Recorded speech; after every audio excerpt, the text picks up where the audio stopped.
It's Monday. So you know what time that is. It's time for another Monday Monday Motivation Motivation Chat. Chat. How's everybody doing? Hope everybody's having a great Monday. Hey, Ro. Hey, Ro. What's going on, Ro? So last week we had the lovely Maria Alicia on here, and she was talking about her journey into creating her own baking business, Amazing Delights. And her overall takeaway from that was just trying to create memories and smiles and just being a part of that amazing journey and that process through providing her treats and that. And also then rolling over into being a superhero foster mom. Yeah. Like, that's amazing. crazy. And just the ups and downs that come with that. And just overall, her words were just pretty much don't stop.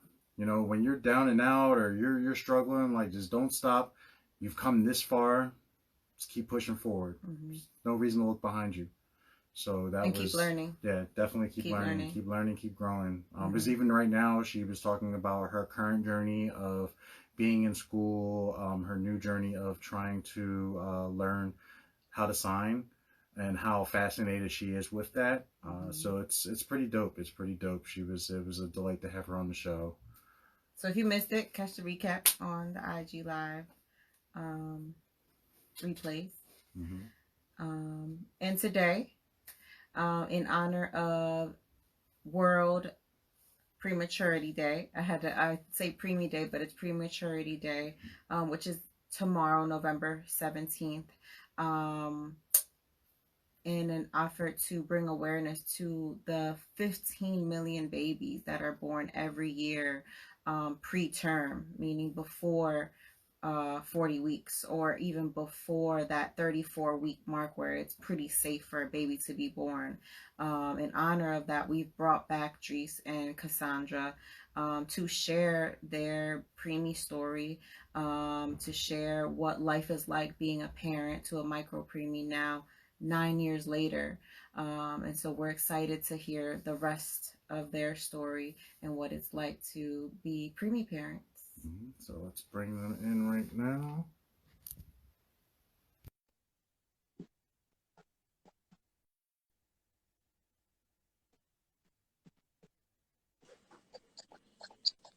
Hey. Hey. Wait, are we live? Are we live?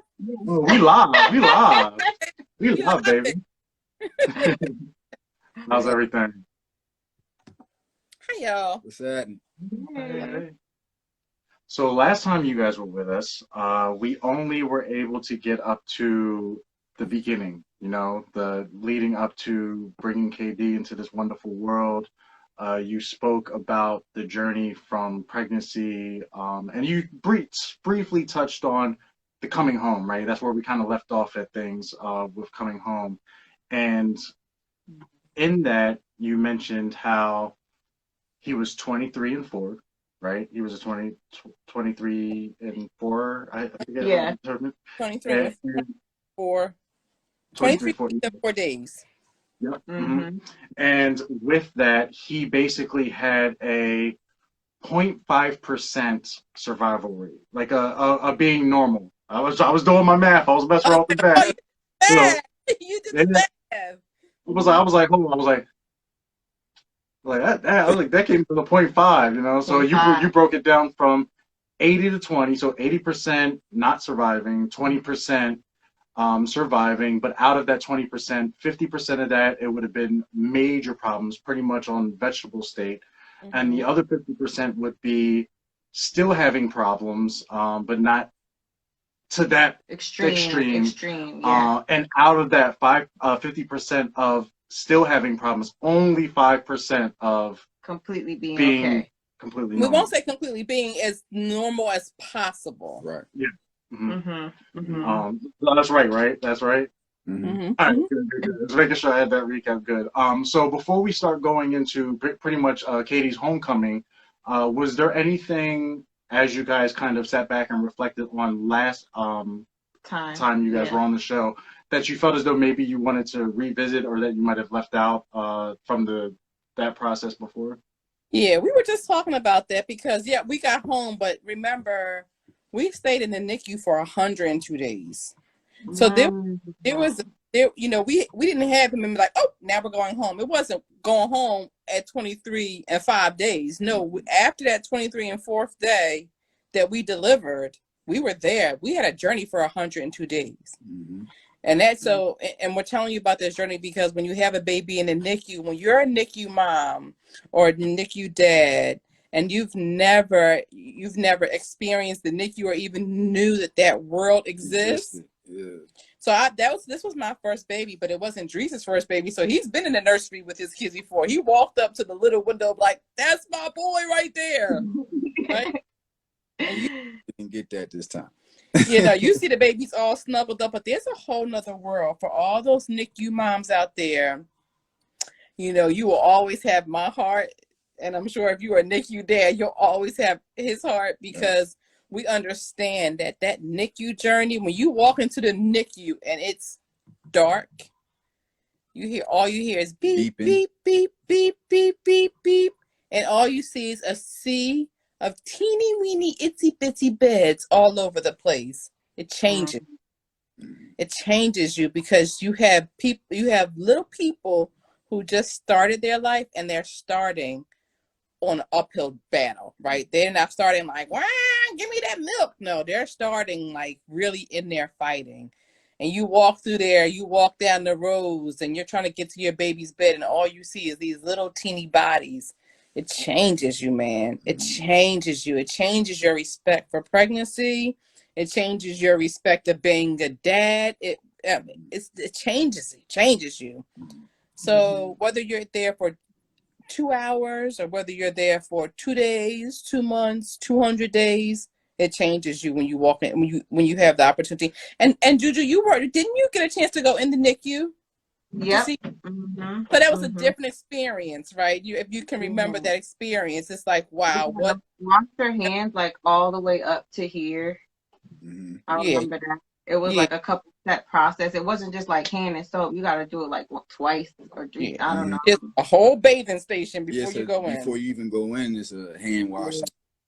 Because you can't. So like you even think about it right now, my heart bleeds even more for moms and dads who have their babies in the NICU because when we had Kenny 9 years ago in the NICU, if you had a sniffle, they'd be like, oh, you can't come in today. Sorry. I can imagine now. Now it's probably shut all the way down because because of it, right? Because if you have the slightest, you think about these babies that are in the NICU, they have not been exposed to outside germs.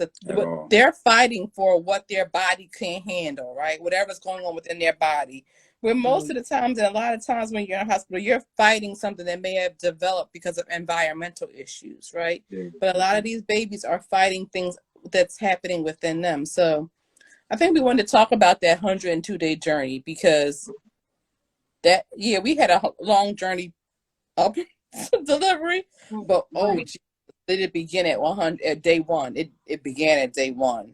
Some of the pictures that we showed you. So I think the first thing that was an amazing point for us, but a lot of things we didn't understand and didn't know until like afterwards when the emotions started to die down and we began to connect some dots and understand some things. So when Kenny was born, so I think I'm going to try and start when I was having my C-section. Okay. So I think Drew has shared with you guys that when I had my C-section, I was still very, very sick, still throwing up on the bed, still had a lot of issues. So as soon as he was born, we heard this little whang. It was like, wah! And I was like, is that him? And the doctor was like, well, you're the only one in here having a baby. Yeah, that would be I'm excited. Like, okay, at least I heard his cry, right? Right. So then they're still trying to patch me up and stuff. So Dris, you could talk about your walk over to see him. So, when the mom's having a C-section, they separate everything with this blue sheet. Head is on one end, the body's on the other end. So they deliver Kenny, and I have to walk I have to walk around over to the area where he was, and out the side of my vision, her whole, the insides, like her insides was on the table. So, right, exactly. So I'm like, what is going on here? Like, her insides were on the table. They took the baby out and her insides was, so they had to take her insides and stuff it back in. Right. So I didn't want to see into that. So I kept pushing. I kept pushing. And they was working on Kenny. They was doing this experimental thing because most babies, the hardest point when you're delivering a preemie is getting them from the delivery room to the NICU. A lot of babies don't survive that. So because they can't keep their temperature. They can't keep their body temperature. And it's at that moment that it's very critical. Brain injuries happen. Exactly. Fluid develops on their brain because they're not keeping their body temperature. Right. Right. So just going from the delivery room to the NICU is like a life and death situation, really. So Kenny was actually one of the first, if not the first, that they used a part of this experimental procedure where they put the baby in a plastic bag up to his neck. So he was in plastic. Mind you, it's a sandwich bag. It ain't no like trash bag. It's a teeny little sandwich bag, that you put your fruit or your whatever. Yeah, he's in this little teeny bag. He's in a bag and it's up to his neck to keep his body temperature. So they're working on him doing that, and they were like, okay, we got him, have everything stable for him. They was already, even then they was, see with a preemie, there's no veins. There's no veins to stick anything. So everything is going through the belly button. So they're hooking up all what they have to hook him up to through his belly button, because there's no veins for them to put any type of stuff in him. So they did all of that, and they was like, okay, we got him situated. We're going to take him down to the NICU. And that was like the biggest worry that we had. So I'm worrying about him, and I'm worrying about her because she's still on the table. Right. You know what I mean? Now, after he was born, it's crazy how the human body works. She was sick all of this time. Soon as he was born, she was fine. She wasn't throwing up. She wasn't sick. None of that. It went away. As soon as you took the baby out, because the baby is like a enzyme or something like that. And when you take that out, the body is like, whew. And it was the craziest thing to witness. And so as the dad, I was literally in that position where, like, I had both my loved ones, like, their life was in a balance in that one moment. I could have lost both of them during that whole process right there. She could have died on the table. He could have died on his way downstairs. Wow. So all of this is going on, and as dad, we as men, we're taught to be strong and all that. So I can't show none of this. So I have to kind of shelf all of those feelings, and it's a very hard thing to do. You don't realize it while you're doing it, but it's extremely hard when you have to really shelf your emotions, because I was 34, 33, somewhere around there. I'm a young man. I don't know how to deal with this. You know what I mean? This is crazy. I'm used to it. They had a baby. We go see him. We take him home. This wasn't that. You know what I mean? So just dealing with those emotional, mental things, and knowing that I had to be strong for everything and everybody involved. So it took me a whole year to deal with my emotions. Wow. I had to shelf that. If you remember when we did the party that year celebrating his birth, that's when I cried, because when I was talking, you broke down. I broke down because I started to realize what happened. I never really realized what happened until I started talking about it, and I just broke down and started crying. And I had to, get a mic to Cass, because I just thinking about all of those emotions that I had to shelf, man, it was crazy. Yeah.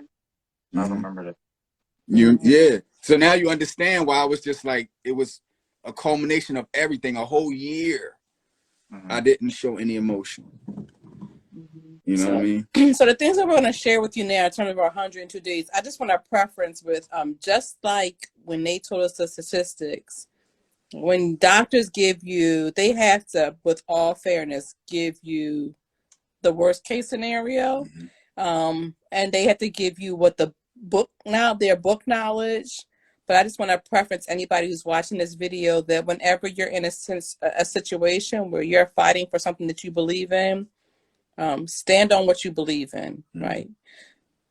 Do what you're told to do, but stand on what you believe in. If you believe that you were called to be a doctor and you can't get financing for school, stand on what you know you believe in, because what you believe in is what's going to guide you into truth. So I'm going to preference that with everything that we're going to tell you about this experience within the NICU. So within the NICU, I think we mentioned some things that we had to do some kangaroo care, but when he got down to the NICU, and I'm still trying to get myself together, and Dris is kind of going back and forth from the floor to where I am down to the baby, back and forth, up and down, because it was like maybe a 4-floor difference that he had to travel, and different buildings within the hospital. So it's like one building over to the next building, down 4 floors, to be able to check on everybody. So once he was in the NICU, the first thing we found out that his lungs was so underdeveloped. They had to put them on this machine, and the machine just kept his body just shaking like this the whole time. So it's called an oscillator. And so because a lot of things weren't developed, they had already predicted certain things throughout his 102-day stay. His first issue that popped up was that his stomach, the skin on his chest and his stomach broke down. So he had to have plastic surgery as a baby, because all of his skin, because of the wires and because of the movement, because remember, he barely had any skin. We could see, we can show you videos where you can see his heart beating through his body. You can see his heart beating. You're like, oh my gosh, that's him heart. That's his heart. You can see his heart beating through his body. And so his skin was like that. You know how when you fall and your skin begins to heal, you get that raspberry, that kind of translucent, sticky. So that's the phase his skin was in. So his skin wasn't this tough skin layer that we have. It was that kind of translucent layer. And so because it was so thin, the slightest touch could break it down again and open it up and cause it to wound. So he had to have skin grafts all over his stomach and in parts of his chest. So if you ever see his stomach, you'll see like little beady things. That's from his plastic surgery when he was within maybe about days. 3. It was like within, I don't know. It was very early in the phase. So that was his first process that he had to have. And then we found out later on that his eyes weren't open yet. So we were still waiting for his eyes to open. And they said to us that we'll watch his eyes, but we think he's going to be blind. Okay.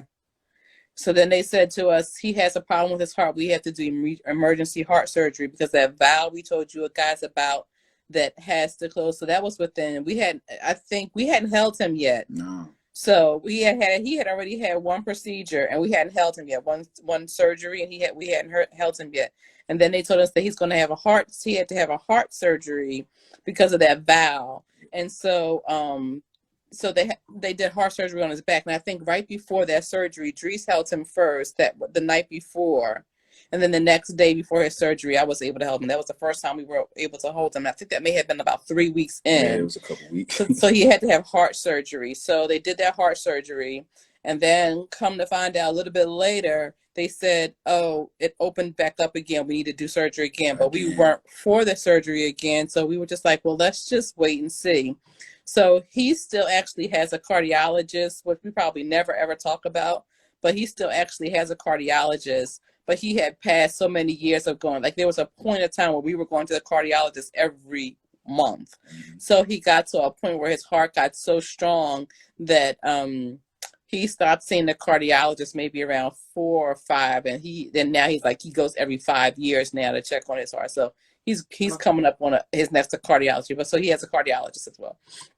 And so then they told us that. So you never got the second heart surgery? No. Mm-mm. It closed on its own. It didn't close. It didn't close? No, it didn't close. You sure? Yep. It didn't close. It didn't close. It wasn't until his that last appointment she was comfortable. She said that it's almost closed, but she's comfortable enough to not have to go back and do the surgery. Okay. So it started to close, but it wasn't totally closed. And that's why he has to go back when he's 10. Okay. So then they told us that there was some stuff going on with his penis, so he couldn't get circumcised. Then they told us that his vocal cords was paralyzed and he would never ever talk. Yeah. Yeah. And then choo-choo. And then told us that he was hard of hearing, and so he would probably never hear. So that's why he was going to be blind. He was going to be deaf. He could speak. All of that. So because he had hearing aids until he was 4 years old, because Kenny is technically diagnosed hard of hearing. I don't know if you all ever knew that, but he is still technically diagnosed hard of hearing. And so sorry, trying to bring myself together. So they also told us so then throughout the 102 days, we would have days where Kenny would clock out, tired of fighting. There was one day, I think, that you had laid him down and he started to stab, right? Mm-hmm. Well, no, it was he was in my hand. It was one of them times they allowed me to hold him, and while he was in my hand, the machine went boop while he was in my hand, and luckily the doctors were right there because they were doing their rounds, and they, they took him out my hand and started to work on him right in front of me, like he flatlined in front of me, really in my hand. So he's had countless transfusions, and there were several days within his 102 days stay. It wasn't just like a walk in the park. It wasn't those 102 days wasn't like we chilling. We just shared chilling, wait until we get to so no, it was a fight. It was a battle.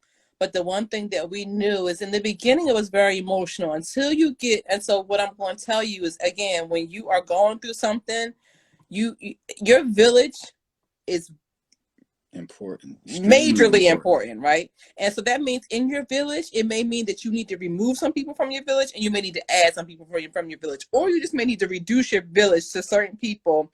And like, I'm not shelving you, but I'm shelving you. Like right now, I need certain people to be in my ear all the time, because we knew we needed to have people who were going to pour into us. Because the one thing that I always know is that I can't pour into you if my cup is empty, right? So in theory, when you are trying to help somebody else grow, you never feed somebody out of your cup. You feed people out of your saucer, your overflow. So because we were constantly pouring out emotions to help Kenny, we had to keep people in our circle that was constantly filling our cup with positive words and encouragement, so that our cup would overflow, so that we can kind of help Kenny out of that saucer. Because outside of what we had being able to help Kenny, we still had life that we still had bills we had to pay, we still had to work, I still had to come home, I had to still be in a certain mental phase to be able to pump. There's still parts of life I just couldn't sit at the hospital 24/7 because there was still life. And then there's a lot of parents who go through the NICU who have other kids at home. You still have life that you have to be able to do. So you can't constantly pour and help your sick child in a hospital out of your cup, because you can't serve from your cup. You serve from your saucer, that overflow. Well, that's what a saucer is for, when the teacup runs over, right? So then I'm telling you, you need a village to be able to constantly keep pouring into that cup, pouring into your cup. And if you have people who's depleting from your cup, you've got nowhere to help your child from. You've got nowhere to help you in your circumstance from. So I'm telling you to say, again, in any situation, understand your village is important. Who you choose to put in your village during that season of what you're going through is majorly important, right? So we realized that, but then we took it a step further, that we realized there were going to be times when we were in the hospital, and we believe in the power of your words. We believe that your words speak life, because that's what it says in the Bible, that life and death is in the power of what? In your tongue, right? So you got to speak life into a situation. So we would come in every day and we would tell Kenny, You're going to live. You're not going to die. King Kenny, you're here to do this. We're not here to, the days that he would decide he want to clock out, yo, sir, that's not what you came here to do. We already saw the plan for your life.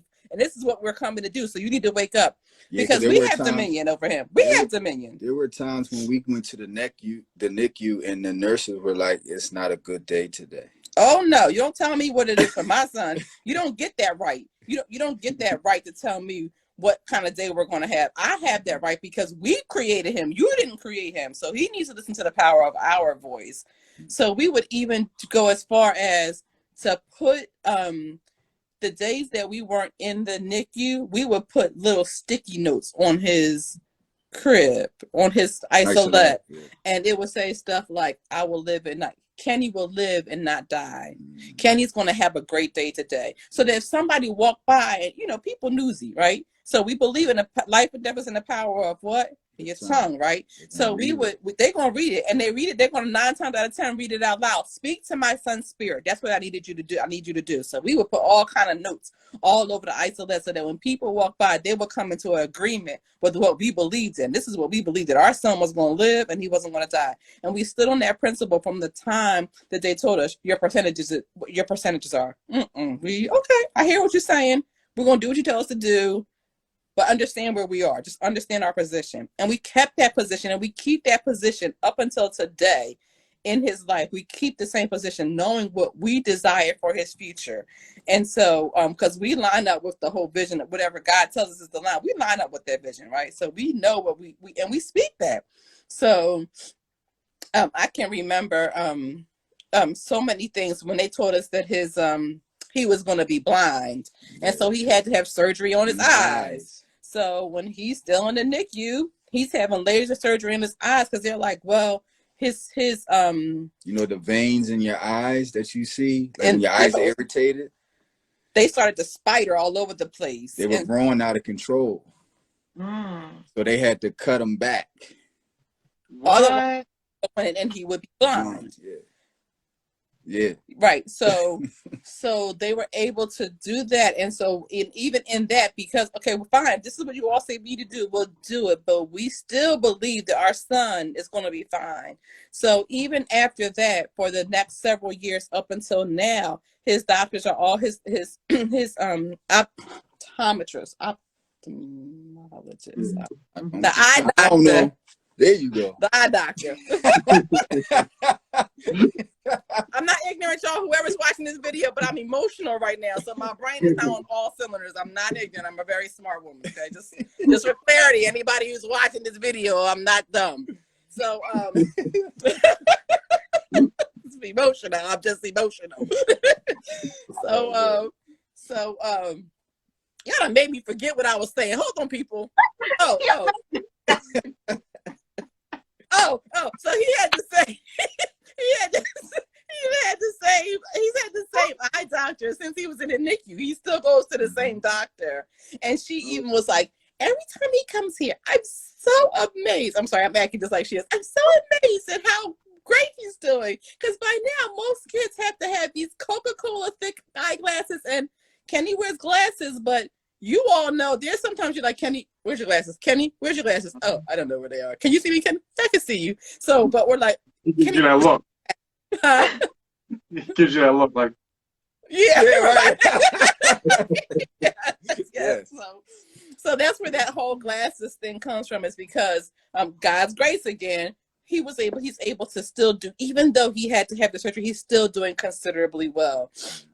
And so then even down to so like I said, so that stay for that 102 stay, it wasn't like we here chilling, eating bonbons. No, we were fighting. We were in a fight with him at this point. Before, we were fighting for my life because I'm trying to stay healthy and alive. Now we're here in the NICU fighting for him. And then I can remember once he was out of the NICU, they diagnosed him as hard of hearing, and so we would sit on the couch. Even when we got home, so we finished the NICU. It still was a battle. Well, look, can I There's one part she skipped over. The part where the mom can go home, but the baby can't. That was the most emotional, hard part for the both of us, but really for her, because she had to leave her child behind and go home. Mm-hmm.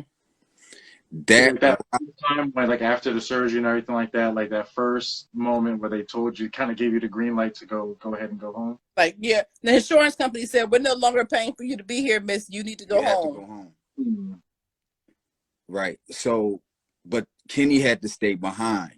So, me taking her home without the baby, and with a battle scar across my stomach and having to go home to pump, woo, that was the longest 8-10 minute ride home. Right. And then the pumping thing was emotional for her because her body wasn't able to pump milk that she needed to pump for him, and he needed that milk to grow in order to come home, because they don't allow the babies to come home unless they reach a certain weight. Mm-hmm. Right. So there were times where they had to give him milk from other mothers. You know what I mean? Because her body just wasn't producing the milk for whatever reason. And that was an emotional hardship for her. Just to get that whole process started. But once we finally got it started, we're like, okay, here we go.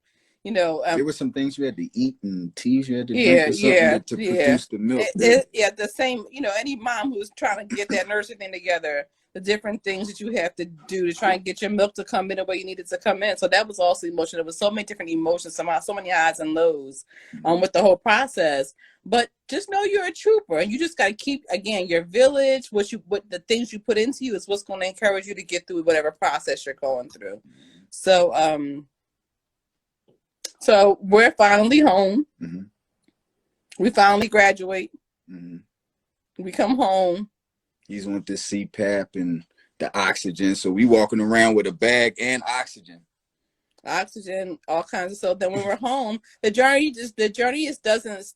you're not on smooth grounds when you have a NICU baby, or especially a micro preemie when you come home, because even when we came home, we had doctors coming to the house. We had occupational therapists, physical therapists, speech therapists. We had therapists for the deaf. We had a school teacher that had to come. This was all provided for early intervention to try and help him develop. So this is at a very early age. That we remember learning sign language because they had he told us he couldn't hear, and he couldn't. And we believe that there was a period. We believe he couldn't hear. That there was a period where he really couldn't hear. But God. So we're just gonna remember that right there, right? So because remember, we're standing on our principles. So here he is. Kenny didn't start walking until he was about 18 months. Right. Because he was so developmentally delayed as a result of him being born early. He didn't, and I remember he started working. He need to do that too. Let me put that on the list. He need a job. Fuel him with all kinds of technology stuff. Oh, now I need to PS this. Thanks, Eric, for all the for the list that you have him create upstairs of all the tech stuff that he needs so he can be this video gamer. Thanks. So yeah, he needs a job. But no, I remember when he started walking, it was during Hurricane Sandy. Remember? Mm-hmm. So you guys remember Hurricane Sandy? This kid had never walked. He would not walk. So we're all sitting around, pouring down rain. My mom is here, and we're all just sitting around. And Kenny has always been one of those kids, when I decide I'm ready, I'm ready. Like that, like with his oxygen. We couldn't get him off of he was intubated for the bulk of the time that he was in the NICU, because he just wouldn't breathe on his own. And then one day he woke up and was like, okay, I'm done. I'm gonna breathe. And they were like, how he just gonna wake up and decide he gonna breathe on his own? He pulled his own, he pulled his own thing out, right? This is why he's in the NICU as a baby. They're like, he keeps on pulling on it. And so we just took it out to see what he was gonna do. And he just started breathing. He still needed some oxygen support. So it's the same thing. He wouldn't walk. 18 months, this kid wouldn't walk. Hurricane Sandy, in the midst of a storm. He's sitting on the floor. He stands up and he walks across the room and just keeps walking and walking and walking and walking. And we're like, third nations. So he's always had that kind of mentality. So we're very sensitive on his personality, because we know that when he's ready to do it, he'll do it. Right. So course, I gotta figure out how to tame it because sometimes it works against me, even with homework. Yo, I need you to get this done. Okay, no, get it done now. Okay, no, get it done now. Okay, but then when he does it, he's an honor roll student, so I gotta think about that. But in any event, so don't let him play you. Us. That's what I said. Yeah, he may be playing y'all too. So just make sure you clear about who we dealing with. Who we dealing with. So we were they diagnosed him with being hard of hearing. We went to his audiologist, and so she was like, we've tested him. He had to have a surgery. Oh, he had to have surgery on his ears too. Yeah. He had surgery. He had 2 surgeries on his ears. So they had to put tubes in. Then they did another procedure on his ears. Then they did another procedure, and he had to be put to sleep in order to figure out what was going on with his ears. So that's when we found out that he was hard of hearing. So when we came home, there was even a time. Remember the time when we came home and his oxygen tube backed up with fluid. So he stopped breathing. We home basically drowning from the vapors from the condensation from the CPAP. It had backed up into his tube and went into his nose, so he was drowning. I think we was asleep. And when you just extra, when you have a baby like that, them machines start going off, like you really don't sleep. There ain't no deep sleep. No deep sleep. We really didn't sleep. So I heard it go off, and I sat up, and he was looking at me with his eyes wide open, and he was drowning from the CPAP. Yeah. So I had to turn him upside down, and I was trying to, get oxygen or get the water out, and we had to call an ambulance and everything. He spent another stint in the hospital. He spent another couple of weeks in the hospital again to try and get him back to breathing.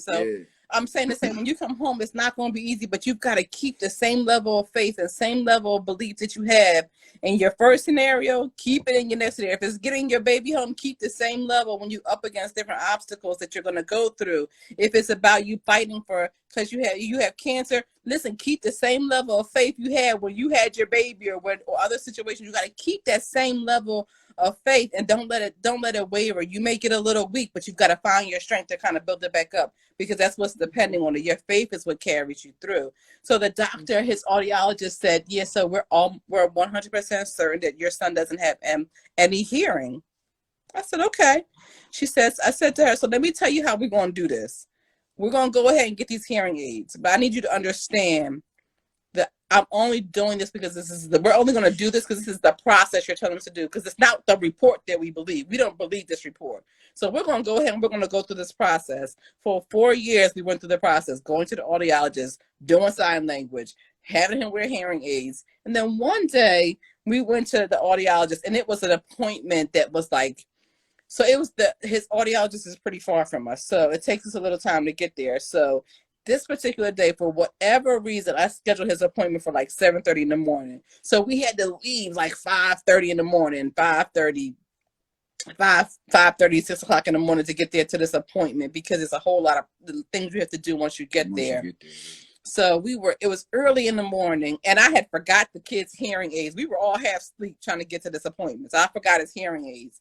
So by the time we got there and got situated in and got back, it was probably somewhere around about 8 o'clock or so when we got back into the appointment. And she said, okay, let's get him started testing. And I was like, well, I'm telling you, I forgot his hearing aid. She said, well, let's just test him anyway. So every appointment prior to that, we were going every 2 months, failed it. He would fail a test, no hearing.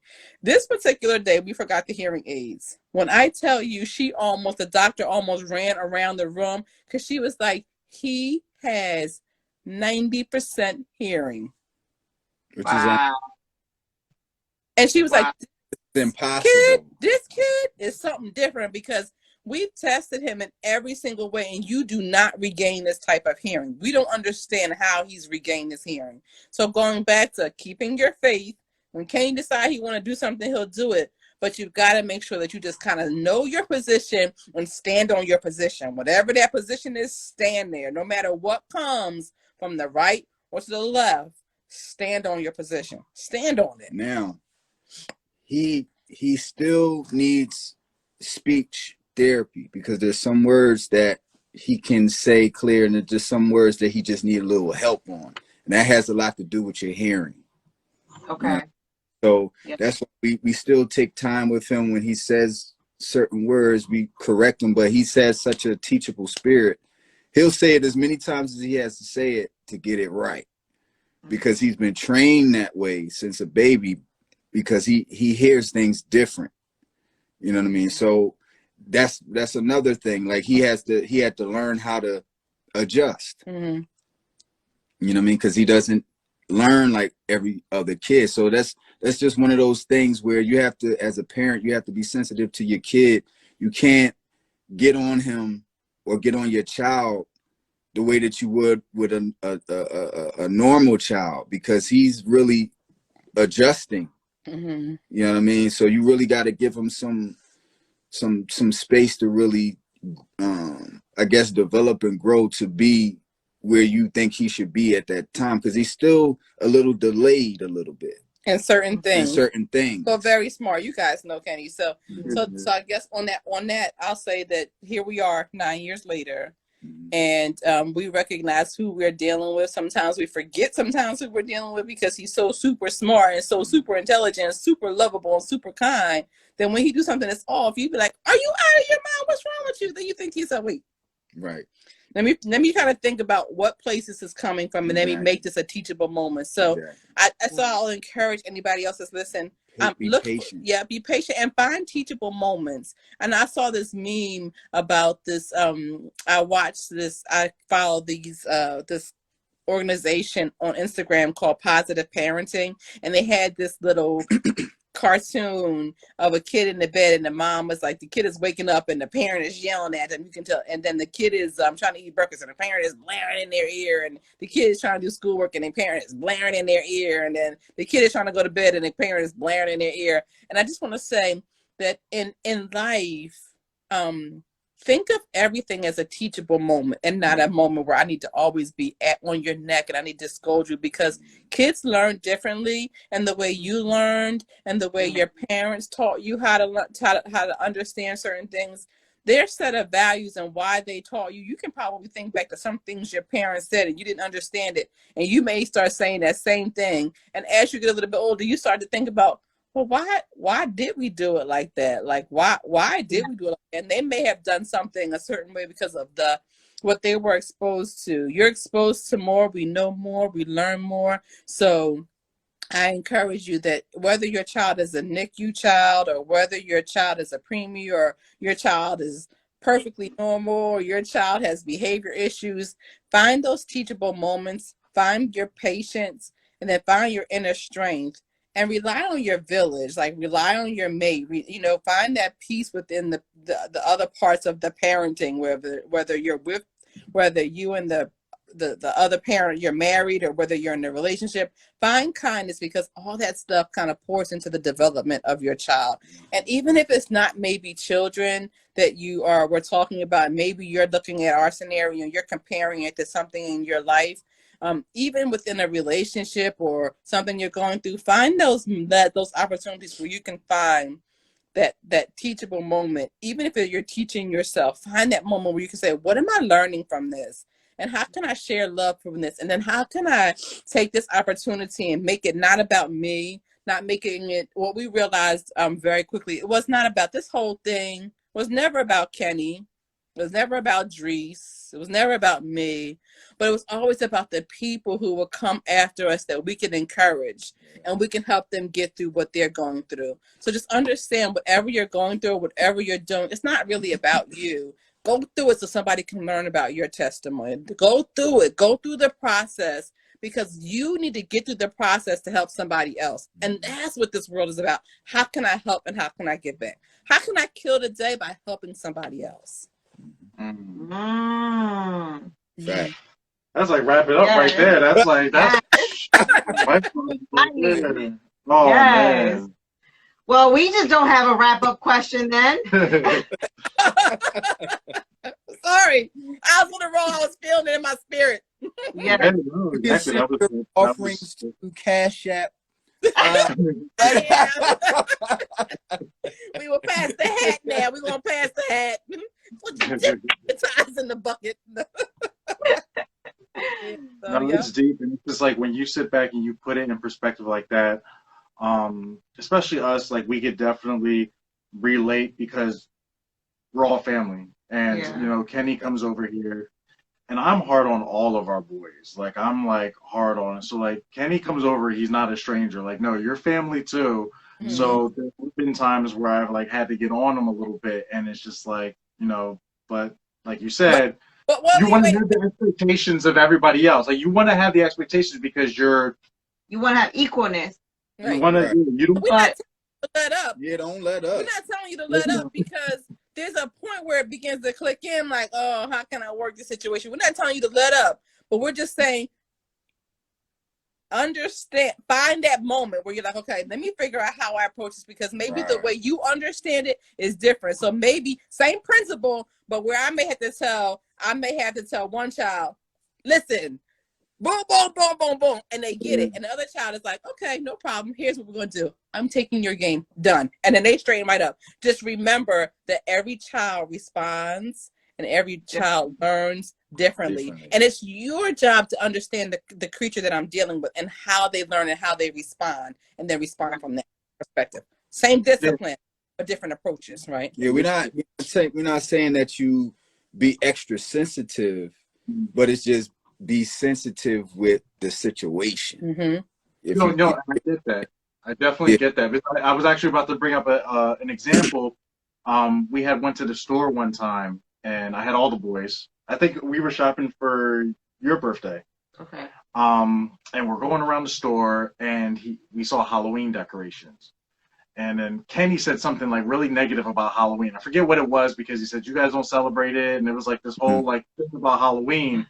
And like Oliver kind of like made a face, and I sat there and I had to tell Kenny, I'm like, listen, Kenny, like just because you don't like something or you feel a certain way about something doesn't mean that you have to be negative about it. Like just because you don't like it doesn't mean that somebody else doesn't like it. You know, it's the same like food, you know, but oh, that's so disgusting. And it's like, but if somebody just got finished saying how much they liked it, then they're just looking like, am I disgusting for actually eating this and actually enjoying it? Whatever. My line for him with that is, don't yuck my yum. This is my yum. And don't yuck my yum. This is my yum. You don't have to worry about my yum. Just don't use it. Don't yuck my yum.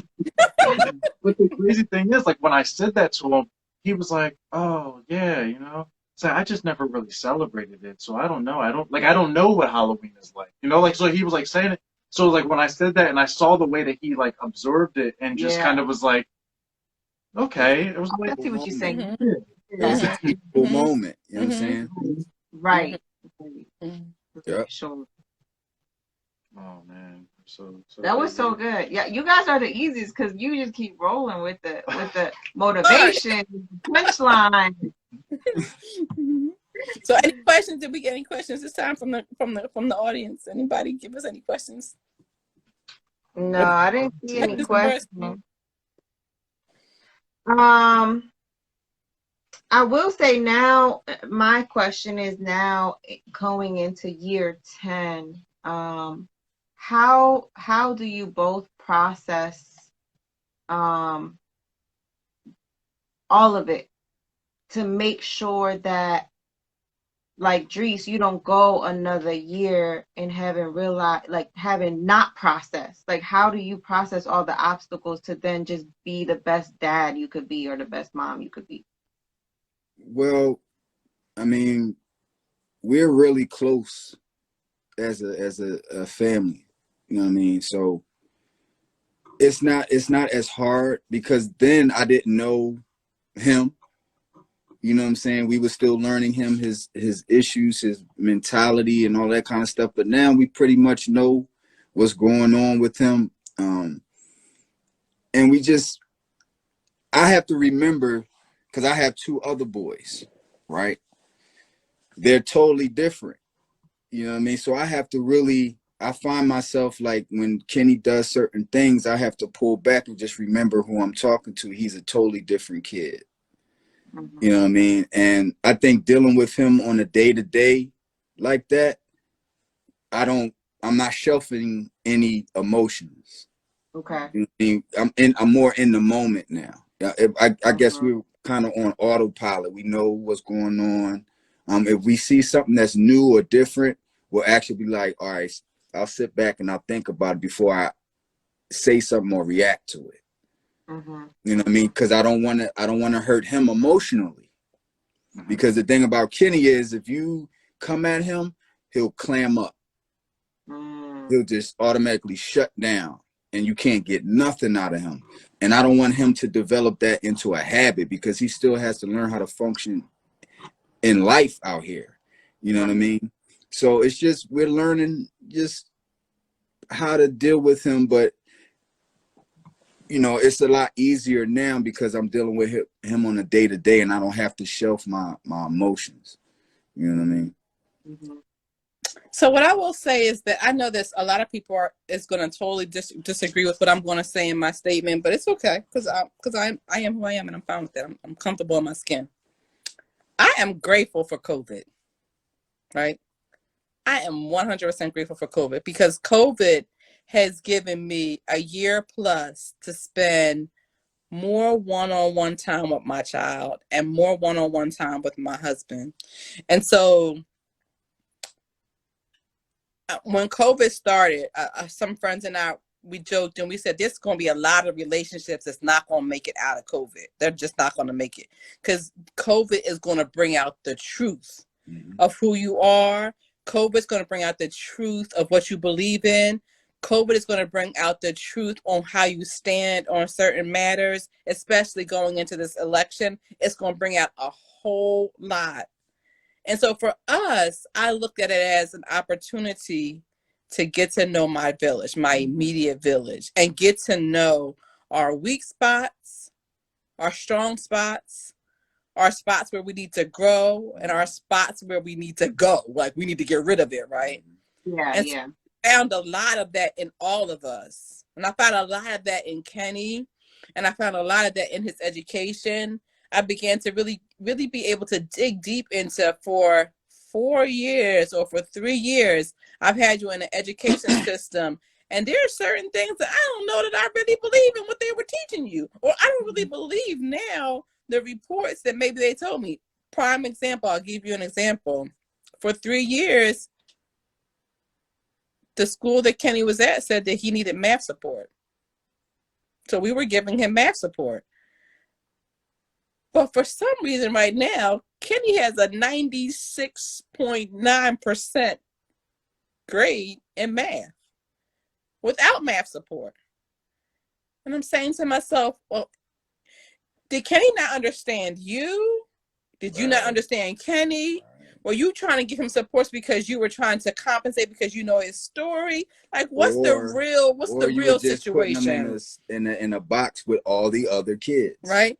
And he was expected to learn like all the other kids, right. So, or is it because you have a class of X amount of kids and you were giving him education, a general education, where we just told you guys every kid learns differently. So now that I've had this time and I'm spending this time with him and I'm watching him and I'm helping him to do his work, I can make things relatable. So like in the beginning of this school year, they started talking about our government and how our government is structured. And there were so many teachable moments that led up until November where I could say to him, see these numbers, this is the Senate. Remember, we talked about what does Senate do?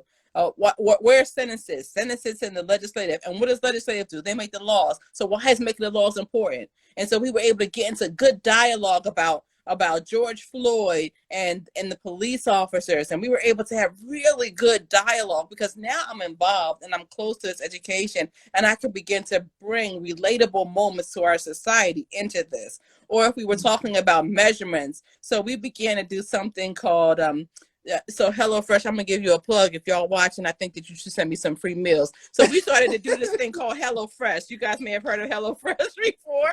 So I like HelloFresh because HelloFresh has all the meals portioned out. So we created our own cooking class with HelloFresh because it was something that he can follow. The instructions are picture and words. So he has to read. He saw the pictures. He saw the measurements. They have everything laid out. So he was able to make dinner for us by following the pictures, right? So that was another teachable moment for me because I can now bring math into it. Remember we were learning about fractions? We learned about 1/2. Well, they're telling you need a half of a cup, not a whole cup. Split the cup in half. That's half. That's what a half looks like. So now I'm able to relate real world into what he's learning in school and show him why these factors are important. So for me, how we take this into these times is that we take every single opportunity, even if it's an opportunity. I think about this other opportunity that came up in Dris's grandmother passed away maybe about 1.5 years ago, right? And so that was actually the first service that the first funeral service that Kenny had experienced. But when you find opportunities, even when they may be some opportunities that create some sadness or opportunities that may be dark for our country, in those opportunities, again, find those teachable moments. So even up until today, we're looking at those opportunities and we're saying, okay, let's talk about it. Yep, this is what happens. This is part of life. In life, you're born, and you also die. This is just life. So we're able to open up the dialogue and have those real dialogues. And Dries and I even have a conversation. You know, when you were younger, your parents may say, "Do as I say, not as I do," or a child should be seen and not heard. And so we have these conversations where sometimes Dries may have some of those values, and I'm like, yeah, honey, I don't know if I agree with that because I want to be able to mold my child's mind and I want to hear his voice and I want him to know that he can use his voice because so many times kids grow up and they've been silenced by their value systems of their parents and their grandparents and their great-grandparents, and they've gotten that whole thought process of, I have to be silent. But no, I don't need you to be silent. I need you to hear your voice because if something happens, I need you to come to me and say, Mom, this happened and we need to handle it. So we can handle it. So finding those opportunities where you're teaching your kid, in this village, we are family. In this village, we talk. We always have conversations when he comes home from your house about how he enjoys going over there. And then we talk about this is our village.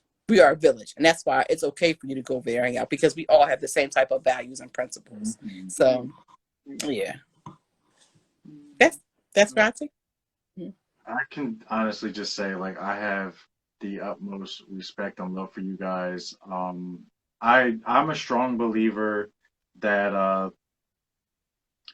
a parent should never have to lay their child to rest, and you guys generally fought with that every single day while you guys were in that NICU. Yes. And when Dries said the flatlining in his hand, I just, like, as a father, as a parent, I couldn't even fathom that thought, and I could only imagine how much that entire process has enabled you to be strengthened to the point, like, I could just imagine, like, how that has prepared you guys for everything else you're going to go through, right? Because life is not easy. You know, work, bills, everything. Life's not easy, but it's like you guys, in my opinion, has gone through like something I couldn't even fathom going through. Right. So it's just like everything else is like, right. We're going to make it through. We're going to make it through. Right. Right. Exactly. Mm-hmm. I think that really fortified us for whatever is to come. But I really think we went through that for other people to talk them through. Mm-hmm. You know what I mean? Because you're going to need that support system. You really are. That village is very important. Mm-hmm. Creating values and standing on your values based on today's time, not based on years ago. What's your values today that's carrying us in this age right here?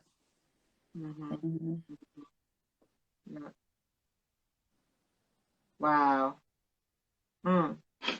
We're going to have to replay this one, that's for sure. Yeah. If anybody missed this, or you just coming in now, make sure you go back and rewatch this one, because this one was definitely good. I mean, the last one was good, but we really like just that, I don't know, like it was, Dries, you got me, man. You got me, bro. I was just like, oh, man. That's I thank you guys for taking the opportunity, because not everybody's, there are people that have gone through situations like this, and they're not ready to have this conversation to really revisit and face what happened, and you guys have grabbed it by the horns and just ran with it. And I really hope that we definitely have learned, and we've grown. We continually learn and grow just being around you guys, talking with you guys, loving with you guys. And I just hope that everybody else that watches this will definitely be able to learn something, take away from something. Like, definitely just strive and not let anybody tell you that you can't. Right. Yeah. If you tell somebody that, or if you allow somebody to tell you that you can't, that's your fault. It's your fault. If you allow somebody to talk you out of your dream, that's your fault. Never allow that. Stand on what you believe. Yeah, because I firmly believe that if God placed something in you, that's directly from God. Like, so don't ever, if God told you kill the dead, guess what? God gave that to you. Exactly. And he gave it to you because he trusted. I can't wait till the book comes out. It's coming out very soon. I think it's coming out in 3 weeks. So in the book, I write about how God gave us a vision. And so when God told me about that, that was for me. It wasn't for Julie. It wasn't for Ashley or somebody else. It was for me. So it's for me to harness. It's for me to birth and me to embrace. So like what Dri said, if God gave you something, hear his voice. Let him be the center. Let him guide you and know it's for you. Follow through. I always think about the Fed. I'll end on this in terms of me talking, because I could talk forever. But no, you don't.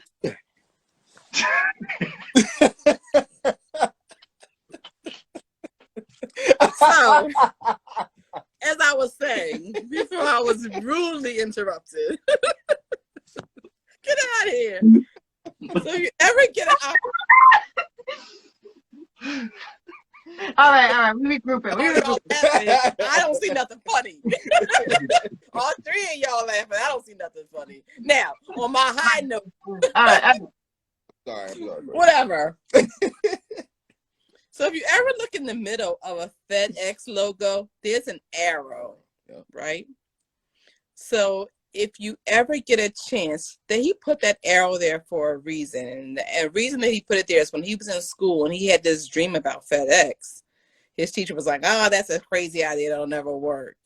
So he continued to pursue and continue to pursue and continue to pursue. And now look at FedEx now. So I'm sure if he can go back to that teacher and say, but look at me now. The teacher will be, can I invest? But he said in his thesis about that opportunities don't go away. They just go to someone else. So to Dris's point, if you've been given a vision, birth it, push it out, make it happen. Because if you don't, somebody else will. Is that pretty much what the backing was? You have the I Believe brand, right? Is that the concept and belief of that? Yeah, the whole concept behind that was birthed from, for those who don't know, I'm a musician, and I found my gift late. So all of the schools that I tried to get into to learn my craft and all of that, they all denied me. Every last one of them. But the crazy part is, every last one of them paid me to play there. Oh. Every last one of them. University of Arts, Temple, Berkeley, James Madison. It was another, I think it was Juilliard? No, it wasn't Juilliard. It was another music school. It was 5 of them. They all told me no. Years later, they all paid for me to play there. Wow. I've never paid for a plane ticket yet, and I've been around the world. All because I believed that I could, even when they told me that I couldn't. Even when they told me no, I believed, and I kept going. And that's what I believe is about. That's what the Lanterns is about. You have to be your own light at times, and believe, and you might not even see far away. You might just be able to see right in front of you. But sometimes that's all you need. Right, right. That's all you need. It's just step by step, keep going, and you'll realize after a while, the things that you talked about, the things that you wrote down, is very important to write it down. You write those things down, they happen. They might not happen right away, but they absolutely do happen if you believe. So that's what I believe is about. It's really, I believe stands for Idris believes. I believe. You know what I mean? I believed in me that much that I was willing to look like a fool in front of the world. You know what I mean? But I have the proof to show that, yo, I did it. I did it all because I believed. And I encourage people to, like I said, if you allow people to talk you out your dream, man, that's your fault, man. So never allow that. Keep moving forward. Wow. Right? Damn. Yeah, I tell people that, and it's hard for them to believe, but yeah, I've stayed in 5-star hotels all over the world. I don't know how much it costs to stay at one. I have no clue. You guys are just breaking barriers left and right. Yeah. Yeah. So you got your book in 3 weeks, you said? I'm so excited. I don't think I shared with you guys about the so I'll send you the invitation for the Night of the Arts. I'll be doing a dramatic reading in December for my chapter in this book. So it'll be a Night of the Arts, and it'll be a dramatic reading. It's all on Zoom. It'll all be virtual. Okay. Awesome. Yes, send it to us so we can share and we can attend. The name of the book is Women Under Faith and Fire. Okay. Right. Send it. I am one of the women featured in the book about my faith and fire. Love it. Love it. Well, thank you so much for sharing all your words of wisdom. Thanks for having us. Yes. You are. Absolutely. Yeah, like I said, we love and respect you guys so much. Thank Love you y'all again. too. Absolutely. Y'all know that. So for everybody watching, joined us. She was, and I said, "Oh, Zay just joined us." She waits till the end to get on.